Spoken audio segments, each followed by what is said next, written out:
ಈ ಕಾಲರ್ ಟಾಪ್ಗೆ as usual same length 12 ತಗೋಬೇಕು.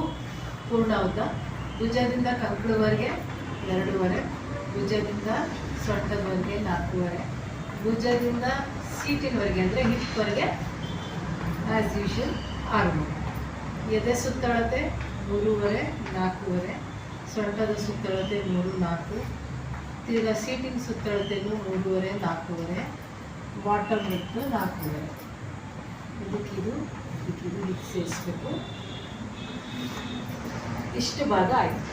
ಬೇರೆ ನೆಕ್ಗಳಿಗೆಲ್ಲ ಏನು ಮಾಡ್ತಿದ್ವಿ ನಾವು, ಕತ್ತಿನಾಗಲ ಚಿಕ್ಕ ತಗೊಂಡು ಭುಜದಾಗಲ ಸ್ವಲ್ಪ ಜಾಸ್ತಿ ಮಾಡ್ತಿದ್ವಿ. ಇವಾಗ ಡಬಲ್ 1.5 ಇಂಚ್ ಎಕ್ಸ್ಟ್ರಾ ತಗೋಬೇಕು. ಕತ್ತಿಗೆ ನಾನು 1.5 ತಗೋತಾ ಇದ್ದೀನಿ. ಉದ್ದ ಬಂದು ನೋಡಿ 2.5 ತಗೋತೀನಿ. ಭುಜ ಬಂದು 2. ಮಾಮೂಲಿ ನಾವು 1.5 ತಗೋತಿದ್ವಿ, ನಾನು ಅರ್ಧ ಇಂಚ್ ಜಾಸ್ತಿ ಮಾಡ್ತಾ ಇದ್ದೀನಿ 2. ಇದು ಬಂದು 0 ಸೈಜ್. ನೆಕ್ಸ್ಟು ಇಲ್ಲಿಂದ 1/4 ಇಂಚು, ಇಲ್ಲಿಂದ 1/4 ಇಂಚು. ಈಗ ನೋಡಿ ಕಾಲರ್ ಟಾಪ್ಗೆ ಚೈನೀಸ್ ಕಾಲರ್ ಇದು. ಕಾಲ್ ಭಾಗ ಮಾರ್ಕ್ ಮಾಡಿಕೊಂಡು ಇದನ್ನು ಸೀದಾ ಮೇಲೆ ತಗೊಂಡ್ಬರ್ಬೇಕು. ಬಕೆಟ್ ಶೇಪ್ ಥರ ಬರುತ್ತೆ.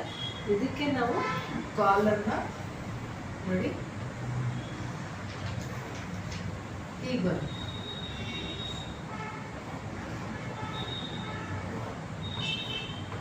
ಈ ಕಾಲರ್ ಶೇಪ್ ಬರುತ್ತೆ ಇದಕ್ಕೆ. ಓಕೆನಾ? ಇದು ಚೈನೀಸ್ ಕಾಲರ್. ಅರ್ಥ ಆಯ್ತಾ?